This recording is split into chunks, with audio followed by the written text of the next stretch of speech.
'Twas my life's goal to slay Nidhogg. But I find there is little joy to be had in its accomplishment. But you have rid the world of a hate-filled creature, and ended a bloody war in so doing. I lost my family to Nidhogg's flames, and 'twas with fury in my heart that I took up the lance. Every blow I struck in the name of vengeance. We were not so different, he and I. I will not judge you for your deeds. I have not the right. Too many innocents have perished in the name of my greater good. Yet even with all that has passed, the tale is incomplete. We are short a great worm's eye. Of the pair which Haldreth took from Nidhogg, only one is known to us, the one I bear. What then became of the other? Why did Nidhogg, who had taken such pains to prolong the Dragonsong War, suddenly decide to hurl his entire army against the walls of Ishgard? Lord Commander. Aye. The deed is done. Nidhogg is slain. What? In the city? A battle with whom? At once, Lord Commander. Hold firm till our return. Fighting has broken out in the city. Lord Emmerich was sparse with the particulars, but it seems some commoners threw open the gates to a force of heretics. I gave no order to attack. Are we to mark the end of the Dragonsong War by spilling the blood of our own? Mayhap Hraesvelgr was right about us. Let us away, Warrior of Light. The people must be saved from themselves. Wait! I would join you! There has been enough violence. I will appeal to my people in the city and make them see reason.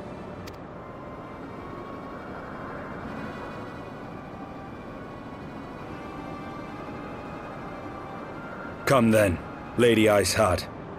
Let us write the final chapter in this damnable war.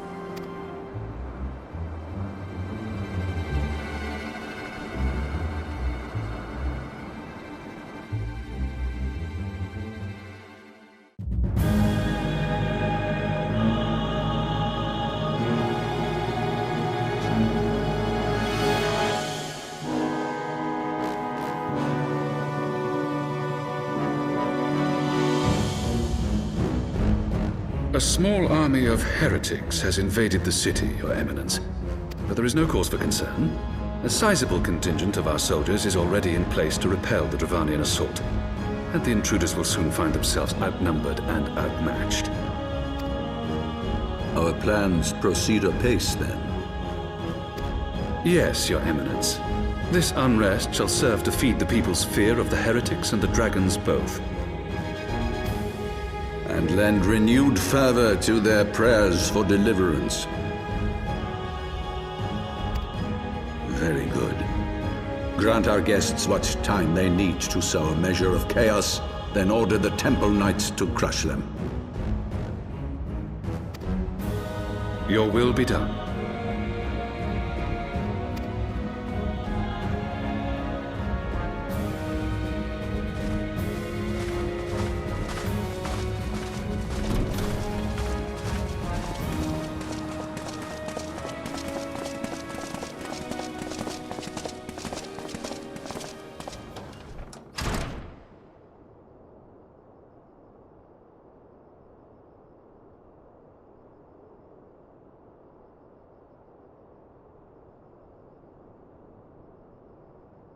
The moment is at hand.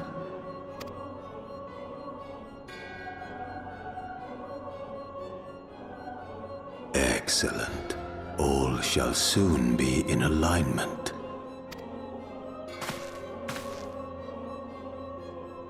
It is time for the Bringer of Light to die.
Comrades, sheathe your swords!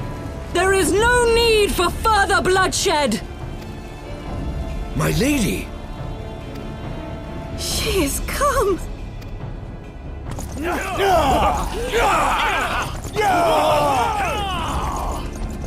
Hear me, brothers and sisters! The war is ended! Nidhogg is no more!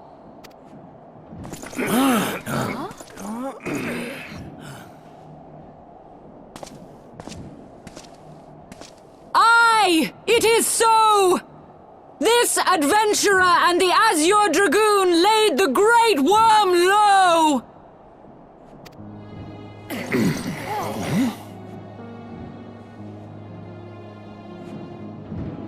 The endless cycle of violence between man and dragon was born of our forefathers' treachery. You have followed me, bled with me, to bring this truth to light that we might all know peace. But Nidhogg is dead. Nidhogg is dead, my friends! He who bore such hatred towards Ishgard is dead! Let his hatred die with him, I say! Let us sheathe our swords and go in peace! Have we lost?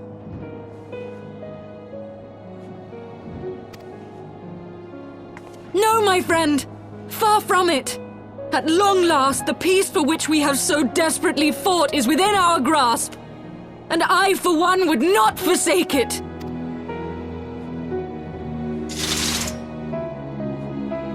Peace?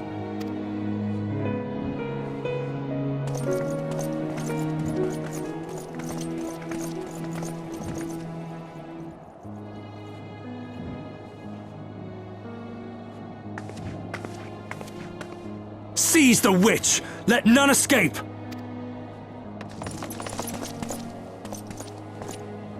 Providing aid and succor to the wounded should be our first concern. If the heretics mean to observe the peace, then it would be folly not to do the same.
Praise Halone, you are safe.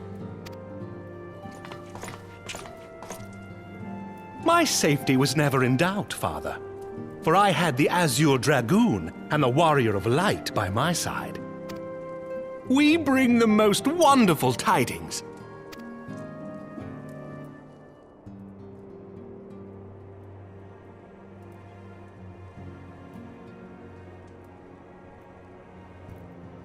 The infamous Lady Iceheart, here in Ishgard? This is most unexpected. She has done much to quell the violence. The Inquisition may not approve, but we are glad of her presence. And with the Great Worm's demise, even our nation's more reactionary elements will have scant grounds to press for her immediate impeachment. My thoughts exactly. What of the truth revealed to us by Hraesvelgr? That the origins of the Dragonsong War, a core tenet of Ishgardian faith, are quite unlike those depicted in the scriptures. That men and dragons once lived together in harmony, and that it was man's treachery which shattered the peace and plunged our peoples into war. The same scripture also describes the origins of the High Houses. Were it exposed as false, the legitimacy of our rule would be called into question. If both Highborn and Lowborn can trace their ancestry to Thordan and his Knights 12. But a single sip of dragon's blood is required to confirm their lineage. If the Holy See knew of this and chose to remain silent, their crimes are grievous indeed. Regardless, this state of affairs cannot be allowed to continue.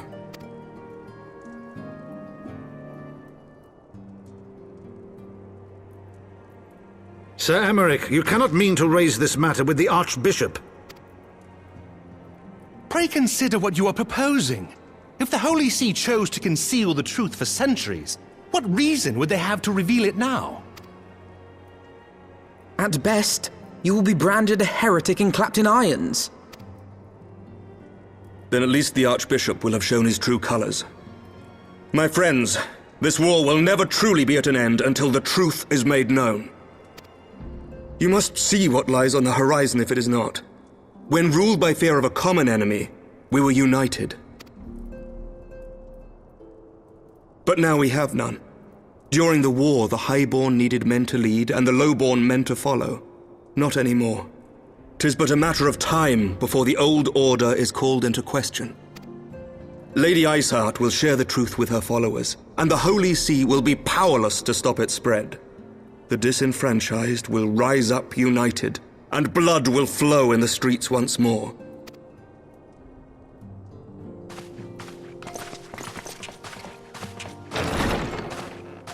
A divided Ishgard will not survive. Tread carefully, Lord Commander.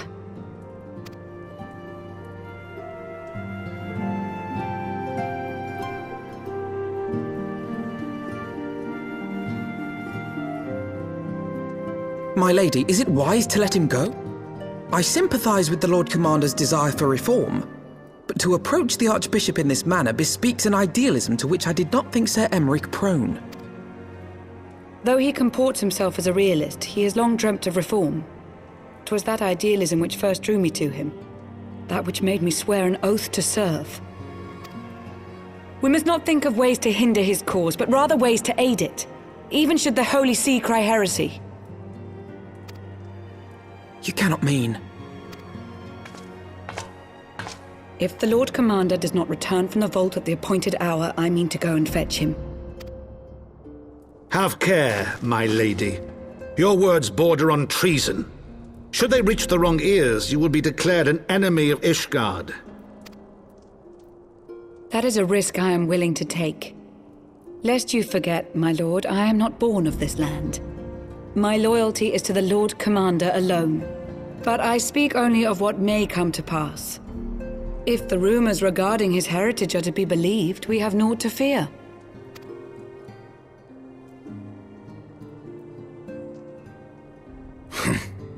Lies and slander. Forgive me, what rumours are these? That Sir Emeric is the Archbishop's bastard son. Senior clergy are not permitted to marry and sire children. But even the holiest among us are not immune to temptation. I labour to believe it. Sir Emeric is truly the Archbishop's son. He has never been publicly acknowledged as such. But the rumours have plagued him since childhood. That he rose to his current position, despite being despised as a bastard and accused of profiting from his father's influence, bespeaks the quality of his character. It is my hope that on this occasion, the burden of his birth will work in his favour.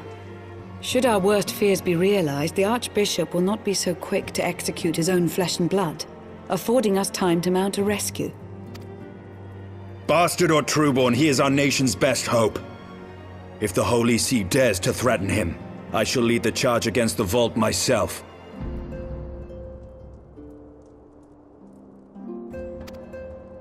Hear, hear!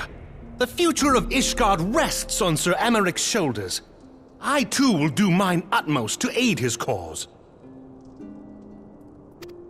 Orshafon, be reasonable. A knight lives to serve, Father. To aid those in need.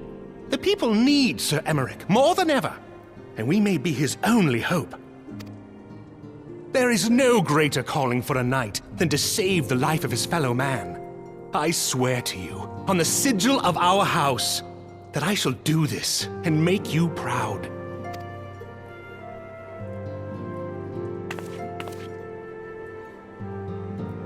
Even you? Romantic, reckless fools, the lot of you. So be it. Make your preparations. I thank you all for your support.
Amen.